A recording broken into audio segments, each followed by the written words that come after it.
এই যে আমাদের যে পোলারাইজেশনের রাজনীতি ছিল, যেটা বললেন যে কে মানে ট্যাগের রাজনীতি, একটু খালেদ বলছিল যে আমার বিভিন্ন পজিশন যেটা আওয়ামী লীগের এগেনস্টে বা তৎকালীন সরকারের এগেনস্টে গিয়েছিল, সেই জন্য শিবির, হিজবুত তাহরির, আইএসআই মানে কোনো জঙ্গি মৌলবাদী, হ্যাঁ মানে কোনো ইমাজিনেশনের কোনো লিমিট নাই, বাট ইটস ডেঞ্জারাস।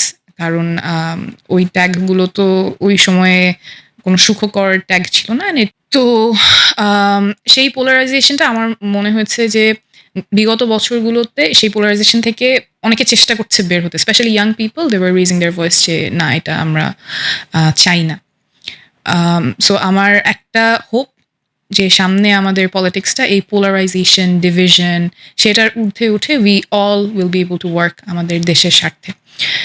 বাট এটা একদিনে চেঞ্জ হবে না, সেটাও আমাদের বাস্তবতা। কারণ আমরা একটা দীর্ঘ সময় ওই ট্যাগিং, ডিভিশন, পোলারাইজেশনের মধ্য দিয়ে একটা কালচার সৃষ্টি হয়ে গেছে। তো কালচার চেঞ্জ তো আর খুব তাড়াতাড়ি হবে না, কিন্তু ওই সদিচ্ছাটা আমি আশা করব যে সব পক্ষের মধ্যে থাকবে, যে আমরা আবার সেই ডিহিউম্যানাইজেশন, ট্যাগিং, সেটাই যাতে আর ফিরে না যাই। অনেকগুলো ক্ষেত্রেই, যেমন আমি যখন শহীদ পরিবার আহতদের সাথে কথা বলি, ওদের চিকিৎসা এবং পুনর্বাসনের কাজটা যত দ্রুত হওয়ার কথা ছিল, যেভাবে হওয়ার কথা ছিল সেভাবে হচ্ছে না। যেই পুরনো আমলাতান্ত্রিক জটিলতা, সেটার মধ্য দিয়ে ওনাদেরকে যেতে হচ্ছে। এবং আমার মনে হয় যে যেই কমিটমেন্টটা সরকারই দিয়েছে যে আমাদের শহীদ পরিবার এবং আহতদের জন্য আমরা ফাস্ট ট্র্যাক সার্ভিস দিব, প্রিমিয়াম সার্ভিস দিব, ওই কমিটমেন্টটা আছে, কিন্তু বাস্তবতাটা ভিন্ন। এবং এই বাস্তবতাটা বারবার তুলে ধরার পরেও সিস্টেমে কোনো চেঞ্জ না আসাটা হতাশাজনক। বিচারের ক্ষেত্রেও একই কথাই হচ্ছে। ওনারা কয়েকদিন আগেই একজন শহীদের মায়ের সাথে কথা হচ্ছিল, আমরা তো একজন খুব স্টার্ক একটা কথা বলেছেন যে উনি কি চান নতুন বাংলাদেশে। উনি বলছেন যে টাকায় তো আর মা ডাকে না, উনি চান যে ওনার ছেলে যে মারা গেছে সেটার বিচারটা যাতে হয়, কিন্তু উনি নিশ্চিত না সেটা হবে কিনা। এই অনিশ্চয়তা তো থাকার কথা না। সময় লাগবে অবশ্যই, বিচার তার নিজস্ব গতিতে চলবে, কিন্তু এই যে ওনারা ভরসা পাচ্ছেন না বা বুঝতে পারছেন না কতখানি বা আদৌ হবে কিনা। অভ্যুত্থানের পরে তো আমার অ্যাটলিস্ট মনে হয় যে খুব বড় ম্যান্ডেট ছিল বিচার নিশ্চিত করা, ওনাদের চিকিৎসা এবং পুনর্বাসনটা নিশ্চিত করা। সেই জায়গায় হতাশা আছে। ওই যে যেটা বললাম, কমিটমেন্ট আছে হাই লেভেলে, অলওয়েজ কমিটমেন্টের কথা আমি শুনেছি, কিন্তু বাস্তবতা যখন ওনাদের কাছে যাচ্ছে, ওনারা যখন হাসপাতালে যাচ্ছে, ওনারা জানেন না কার কাছে গেলে সেই সার্ভিসটা ওনারা পাবেন। ইভেন বিচারের ক্ষেত্রে কোথায় যাবেন, থানায় যাবেন, কোর্টে যাবেন, আইসিটিতে যাবেন, কোথায় যাবেন। এই যে আমাদের এটা আগের যে সিস্টেমটা যেখানে অনেকগুলো জটিলতার মধ্যে দিয়ে যেতে হয়, এবার আমাদের একটা সুযোগ ছিল হয়তো যেখানে আমরা এগুলি অ্যাটলিস্ট ওনাদের জন্য সিম্পলিফাই করবো, এবং এটা could have been a president for future as well. আসলে মানুষ সংস্কার বোঝে না, এটা আমার একবারও মনে হয় নাই। কারণ এটা খুব পরিষ্কার, কেউ চায় না যে তার বাসায় হঠাৎ করে পুলিশ চলে আসতে পারবে কোনো কারণ ছাড়া, জেলে ভরে নিতে পারবে কোনো কারণ ছাড়া, নির্যাতন করবে কোনো কারণ ছাড়া, কোনো রাষ্ট্রের কোনো এক্সপ্লেনেশন ছাড়া, কাউকে রাস্তা থেকে তুলে নিয়ে যেতে পারবে কোনো কারণ ছাড়া। এগুলো তো মানুষ নিজের চোখে দেখেছে, শুনেছে গত বছরগুলোতে। এইটার যে পরিবর্তন হওয়া দরকার, সেই ব্যাপারে আমি কারো দ্বিমত শুনি নাই। আমি মানে বাংলাদেশের অনেক আনাচে কানাচে গিয়েছি, মানুষের সাথে কথা বলেছি, কথা শুনেছি। তো এই যে চিন্তা যে মানুষ সংস্কার বোঝে না, এটা একটা অ্যাবস্ট্রাক্ট কনসেপ্ট, আমার কাছে একবারও মনে হয়নি। একটা মোটামুটি সংস্কারের কথা বললে নির্বাচন বিরোধী একটা চিন্তা আসে, অথবা আরেক দিকেও আছে যারা নির্বাচনের কথা বলছেন মনে হচ্ছে তারা সংস্কার বিরোধী। এইটা থেকে আমাদের একটু বের হয়ে আসলে ভালো হবে, কারণ এই যে ব্যবস্থাটার যে পরিবর্তন প্রয়োজন হবে, আমরা আমাদের ভাইয়ের নিরাপত্তা চাই, বোন যখন রাস্তায় যাচ্ছে নিরাপত্তা চাই, তাদেরকে হঠাৎ করে কেউ গুম করবে না, খুন করবে না। এই বিষয়ে তো কোনো দ্বিমত আসবে, এটা আমরা কেন চিন্তা করি আমি বুঝতে পারি না। এবং এই বিষয়ে specially after July and August I would think যে everybody would have a consensus, এবং ওইটা যাতে না হয় সেজন্য আমরা সবাই একসাথে we would move forward and work together. সংস্কার বলতে আমরা সংস্কার হলে মানুষের জীবনে কোন জিনিসটা পরিবর্তন হবে। বিচার ব্যবস্থার সংস্কার তো ইটস এ ডিফিকাল্ট টার্ম, সেটা না বলে বিচার ব্যবস্থার সংস্কার বলতে কি বোঝায় যে নিরপেক্ষ রাষ্ট্রের বিচার ব্যবস্থা নিরপেক্ষ থাকবে। ন্যায্য বিচার পেতে হলে আপনার টাকা থাকতে হবে, অথবা ক্ষমতায় থাকতে হবে, অথবা ক্ষমতায় কে আছে চেনা থাকতে হবে। এরকম বাংলাদেশ কি আমরা চাই? সেটা তো ব্যর্থ কণ্ঠেই মানুষ তখন বলে না, ওটা আমরা চাই না। এটাই তো আমাদের বিচার ব্যবস্থার সংস্কার। আমরা যে কঠিন কঠিন পয়েন্টগুলো বলছি, আলটিমেট রেজাল্ট তো এটাই আমরা চাই। সো এগুলো নিয়ে যখন কথা বলছি তখন we get the opinions of people, and that's how we are trying to form a consensus যে আমরা বিচার ব্যবস্থার কারেন্ট প্রবলেমগুলো কি, ওনাদের জীবনে কি সমস্যা হিসেবে এটা আসে এবং সমাধানটা আমরা কিভাবে চাচ্ছি। খুব নিটিগ্রিটি পয়েন্টস পথসভায় না, কিন্তু আলটিমেট রেজাল্টটা, আলটিমেট ইমপ্লিকেশন তার জীবনে কি হবে সেটা নিয়ে আমরা কথা বলার চেষ্টা করেছি। এখন যে রিফর্মটা হবে সেটা তো পলিটিক্যাল পার্টিজ একটা ইম্পর্টেন্ট রোল প্লে করবে ইমপ্লিমেন্টেশনের ক্ষেত্রে। সো সেই কনসেনসাস তো দরকার হবে, এবং জনগণের কাছে যে একটু আগে আপনি বলছিলেন সংস্কারের বার্তাগুলো পৌঁছে দেয়া খুব সহজ ভাষায়, এটা তাদের জীবনে কি প্রভাব পড়বে, এটা তো অনেক বড় একটা দায় রাজনৈতিক দলগুলোর। তো সেখানে আমাদের নিজেদের মধ্যে তো বোঝাপড়ার প্রয়োজন, এবং জনগণের কাছে আমরা যখন যাচ্ছি আমরা কি বার্তা নিয়ে যাচ্ছি, কিভাবে তাদেরকে এই যাত্রায় ইনক্লুড করব, কারণ অনেক লম্বা পথ তো জনগণকে এক্সক্লুড করে এই প্রসেসগুলো হয়েছে। তো সেইখানে তো আমাদের সবার একসাথে কাজ করতেই হবে, বোঝাপড়া থাকতে হবে এবং মানুষকে ইনক্লুড করে কাজ করতে হবে। শুধু ঢাকা না, যেরকম বলছিলেন আমাদের বিভিন্ন বিভাগীয় শহর, জেলা শহর, এবং আমি যখন স্কুলগুলোতে যাচ্ছি বাচ্চারা কিন্তু অনেক স্মার্ট, ওরা অনেক কিছু বোঝে, বুঝতে চায়। একদম ছোট্ট একটা মেয়ে, আমি একটা দোকানেও যে আমাদের সংস্কারের লিফলেট এবং কথা বলতে যখন যাচ্ছিলাম, ওদেরকে বলছে হ্যাঁ আমি তো ছাত্রদের দলকে চিনি, আমি আপনাকেও চিনি, আমি একটা ছবি তুলবো। শি ইজ, ও জাস্ট ক্লাস 5-এ পড়ে, কিন্তু ওর চিন্তা আছে, ও বুঝতেছে। এবং এই মানুষগুলোকে আমরা রাজনীতি সচেতন করা, আমাদের সংবিধানে কি আছে, কোথায় কি সীমাবদ্ধতা আছে, কি পরিবর্তন আমরা চাই, এই ইনক্লুশনের মধ্যে তো আনতে হবে, এই ফ্রেমওয়ার্কের মধ্যে আনতে হবে। না হলে যেরকম আপনি বলছিলেন যে কিছুটা অ্যাপাথি চলে আসছিল গত 14-15 বছরে, কিছু ইভেন্ট যেগুলো অনেক হয়তো পপুলারাইজড হয়েছে, টেলিভাইজড হয়েছে, সেগুলো নিয়ে ইয়াং মানুষ কথা বলেছে, বাট সব কিছুতে বলে নাই। তো এই যখনই বলা থেমে যায় বা যখনই হতাশা চলে আসে, এবং এটা তো আমাদের খুবই কি বলে, নোম চমস্কির যে বইয়ের একদম পাতায় পাতায় যে ইউ আইসোলেট পিপল, যাতে তুমি যে প্রপাগান্ডা ছড়াতে চাও সেটা যাতে করতে পারো, ওই জায়গায় যাতে আমরা ফেরত না যাই, মানুষের মধ্যে হতাশা যাতে আর না আসে। Young people they keep speaking against injustice, যেই জাগরণটা আমরা দেখেছি সেটা যাতে সাস্টেইন করে, সেটার জন্য আমার রাজনৈতিক দল, সিভিল সোসাইটি সব পক্ষকেই একসাথে কাজ করতে হবে। আপনি এখন যাদেরকে আপনি ফ্রন্টলাইনার্স দেখেন বা কথা বলছে, মিডিয়াতে কথা বলছে আমাদের ব্যাচের, আমরা এমন না যে 2024-এ আমরা হচ্ছে আহ, আমরা কানেক্টেড না, আমরা অনেক আগে থেকে কানেক্টেড, 2017-16 থেকে।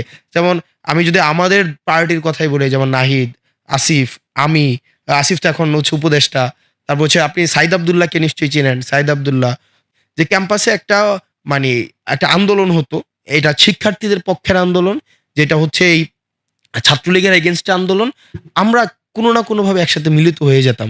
এই মানে একটা যেটা রাইট কজের যে আন্দোলনগুলো হতো, সেখানে আমরা যদিও দেখা যেত এই আন্দোলনের পর আবার 6 মাস কারোর সাথে কারো যোগাযোগ নেই, হঠাৎ একসাথে হয়ে যেতাম। যেমন সাইদ আবদুল্লাহকে মোটামুটি সবাই চিনে এখন, সাইদ আবদুল্লাহ, সার্জিস যদিও আমাদের, সার্জিস সায়েন্স ফ্যাকাল্টিতে ছিল, আমি আর্টস ফ্যাকাল্টিতে ছিলাম, আমাদের আসলে মিউচুয়াল একসাথে হওয়ার কোনো গ্রাউন্ড ছিল না ডিবেটিং ক্লাব ছাড়া, কিন্তু আমরা দেখা যেত আন্দোলনগুলোতে একসাথে হয়ে যেতাম। তো দেখা যেত যাদের ওই ইন্টেনশনটা ছিল, নিয়তটা ছিল, বা যেটাকে আমরা বলি যে যাদের একটা পরিবর্তন করার একটা ইচ্ছা ছিল, তারা কোনো না কোনোভাবে এই ফেসিবাদ কালীন এই সময়টা তো তারা হচ্ছে এক হয়ে যেত। মানে সিম্বল যত করাপশন, যত হচ্ছে অ্যানোমালিস, যত হচ্ছে এই ডিসঅর্ডার, সবকিছুর একটা সিম্বল হচ্ছে হাসিনা। যেটা হচ্ছে যে আমরা জুনের 5 তারিখ হাইকোর্টের আবার রায়টা হয় যে আবার হচ্ছে কোটা সিস্টেম রিস্টোর করা হয়েছে, তো রিইনস্টেট করা হয়েছে। মানে এই যে বললাম একটা ব্যাচ, আমরা তখন আমরা স্টাডি সার্কেল করতাম, ডিবেট করতাম, আমরা বিভিন্ন ইস্যুস নিয়ে কথা বিসিএস এর বলতাম। প্রস্তুতি। তখন এই সার্কেলটা দেখলো যে 24-এর নির্বাচনের পরে আসলে একটা রাজনীতি শূন্যতা তৈরি হয় দেশে, সবাই আসলে হতাশ হয়ে যায়। এটা মানে এটা হচ্ছে রিয়েলিটি। তখন দেখা যায় 7ই জানুয়ারি যে নির্বাচনটা হয়, যে আনচ্যালেঞ্জড, মানে আনক্রিটিক্যালি হচ্ছে হাসিনা হচ্ছে এখান থেকে বের হয়ে আসে, যেটা তখন আসলে রাজনীতি সচেতন যে প্রজন্মটা সেটা হতাশ হয়ে যায়। তো তখন সবাই কেরিয়ারের দিকে যায়, আমি ছাত্রদলের অনেককে দেখেছি তখন বিদেশে কিভাবে কেরিয়ার করা যায়, বা আমাদের নিজেদের মধ্যে অনেকে ছোট ছোট বিজনেস করার একটা প্রবণতা মেনে নিচ্ছে, সবাই মেনে নিচ্ছে। 41 সাল পর্যন্ত কেউ হাসিনার মৃত্যু পর্যন্ত অপেক্ষা করছে। এখন আমাদের দেশের অনেক রাজনীতিবিদ অনেক কথাই বলছে যে ব্যাকডোর স্ট্র্যাটেজি দিয়ে হাসিনাকে আউটসাইড করার চেষ্টা করছে, কিন্তু দিন শেষে এটা সত্য। অনেকেই হচ্ছে 41 সাল পর্যন্ত ওয়েট করার মনস্তাত্ত্বিক একটা সিদ্ধান্ত নিয়েই ফেলেছিল। তো তখন সেটা আমরা যেটা হয়, আমাদের যে ব্যাচটা, আমাদের ব্যাচের পড়াশোনা শেষ হয়ে যায় কারো 22, কারো 23, তখন আমরা ক্যাম্পাস থেকে অনেকে বের হয়ে যায়, তা আমিও বের হয়ে যাই।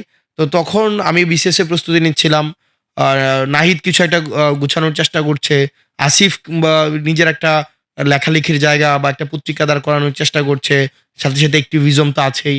তো জুনের 5 তারিখ যখন এই প্রজ্ঞাপনটা দেখি, আমার মনে আছে আমি তখন রাতের বেলা আমি যখন ক্লাস নিচ্ছিলাম বনশ্রীতে, তো ক্লাস নেওয়ার সময় আমার এক ভাই মওদুদ ভাই আমাকে জানায় যে এরকম কিছু একটা হইছে, যে আবার এই কোটা সিস্টেম রিস্টোর করা হইছে। তো 18 আমরা যারা আন্দোলন করেছি, আমাদের যেহেতু একটা লিগেসি আছে, তার মানে এখন আমরাই ইমিডিয়েট এটার ভিকটিম। মানে ইমিডিয়েট এই প্রজ্ঞাপনের ইম্প্যাক্ট যাদের উপরে পড়বে সেটা হচ্ছে আমরা। তো আমাদের তো আন্দোলন করার অভিজ্ঞতা আছে। সুতরাং আন্দোলনটাকে যদি করতে হয় সেটা আমাদেরই করতে হবে। তো তখন ইনস্ট্যান্ট হচ্ছে আমরা সিদ্ধান্ত নেই আমরা আবার একটা আন্দোলন করব ক্যাম্পাসে। তখন আমাদের ছোট ভাই ছিল কিছু, যে হাসিফ, রিফাত, রশিদকে যা আপনারা দেখেন, আমাদের ক্যাম্পাসের ছোট ভাই ওরা। তো এরপর দিন ক্যাম্পাসে আসি, জুনের ৫ তারিখ ক্যাম্পাসে এসে দেখি যে সোশ্যাল সায়েন্সের সামনে, আমাদের সেন্ট্রাল লাইব্রেরি এবং সোশ্যাল সায়েন্স বিল্ডিং এর সামনে এসেই নাহিদকে পাই। আমি, নাহিদ, সার্জিস, আসিফরা আসে, হাসিব আসে, রিফাত, রশিদ আসে। দেন হচ্ছে আমরা একটা পরিকল্পনা করি যে আমরা আন্দোলনটাকে কিভাবে হচ্ছে এগিয়ে নিয়ে যেতে পারি। আসলে আর তখন ওই সময়টা পর্যন্ত মোটামুটি যে তখন ওই আমরাও মেইন স্ট্রিম মিডিয়া দেখাবে কি দেখাবে না, 5ই অগাস্ট, জুন থেকে মানে জুলাই থেকে 5ই অগাস্ট পর্যন্ত যে এই সময়টা তে আমরা কিছু কোয়েশ্চেনকে মানে ডিল করা উচিত ছিল, যেটা এখনো পর্যন্ত আমরা টেনে নিয়ে যাচ্ছি। আমাদের জাতীয় ঐক্য সুসংহত করার একটা উপলক্ষ তখন ছিল। কিছু পদক্ষেপ নিলে হয়তো ওই জায়গাটা সুসংহত হতো আর। মানে মনে হয় যে না, প্রত্যেকটা প্ল্যান হচ্ছে এখানে ক্লিক করছে। আর দিন শেষে এটা যেহেতু সবাই প্ল্যানার হয়ে গেছে, সবাই ডুয়ার হয়ে গেছে এখানে, এই আন্দোলনে প্রত্যেকটা জনমানুষ। এখানে আসলে ওই প্ল্যান করার জায়গাটা, তারপর হচ্ছে স্ট্র্যাটেজি সেট করার জায়গাটায় সিঙ্গেল মানুষ ছিল না। তো যেহেতু ছিল না, এটা সার্বজনীন করে যেহেতু আমরা তুলতে পেরেছিলাম মানে এই আন্দোলনের ইনিশিয়াল পর্যায়ে, যার কারণে এখন আর এটা ফিল হয় না যে মানে মনে হয় যে আবার যদি একটা সুযোগ আসতো তাহলে আমরা এটা করতে পারতাম, সেটা করতে পারতাম।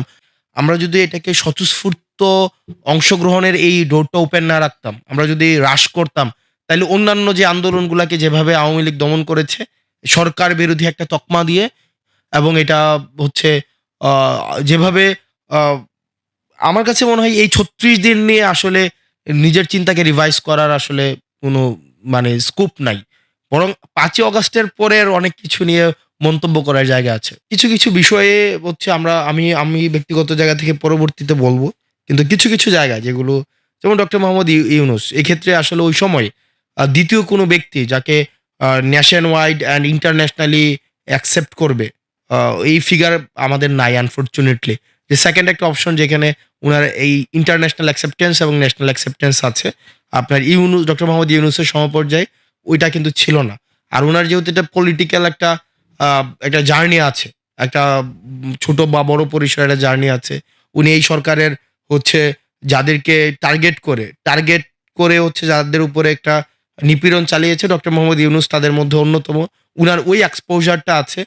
তো সেই জায়গা থেকে আমাদের কাছে মনে হয়েছে ডক্টর মোহাম্মদ ইউনূস ওই সময় একটা বেস্ট অপশন। এই সরকার গঠন প্রক্রিয়াটাকে আরো বেশি অন্তর্ভুক্তিমূলক করা যেত, এবং এটাকে হচ্ছে আমরা এখন যেই উত্তরগুলো পাওয়ার কথা ছিল, এখন দেখা যাচ্ছে যে এই সিচুয়েশনটা is generating more confusion and question not answered. তো আমরা আসলে এটা আমাদের ফেলিওর আছে, এবং কাদের ফেলিওর আছে, কেন হয় না এই বিষয়গুলো আসলে, এটা কেন হইল না, এটার পিছনে কি বাধা ছিল, সদিচ্ছা বাধা ছিল। আমার মনে হয় যে এটা পলিটিক্যাল একটা সদিচ্ছা এখানে অভাব ছিল, এবং তো যার কারণে আমরা চেয়েছি জাতীয় স্বার্থে এটা আমরা বলবো না যে এটা হচ্ছে কালেকটিভ লিডারশিপ ফেলিওর, রাদার আমরা জাতীয় স্বার্থে হচ্ছে কালেকটিভ লিডারশিপ স্যাক্রিফাইস।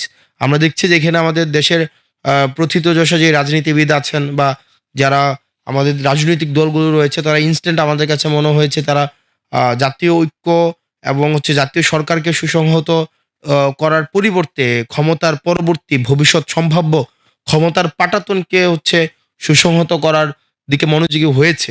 তো এটা আসলে কতটা ঠিক হয়েছে না ভুল হয়েছে সেটা হিস্ট্রি ডিফাইন করবে। তবে আমরা চেয়েছিলাম যাতে করে হচ্ছে একটা জাতীয় সরকার হোক, জাতীয় সরকারের মধ্য দিয়ে যেন একটা পরবর্তীতে একটা Democratic proper expected Democratic transformation হয়। কিন্তু সেটা হচ্ছে সদিচ্ছার অভাবে, পলিটিক্যাল গুডউইলের অভাবে সেটা সম্ভব হয়ে ওঠে।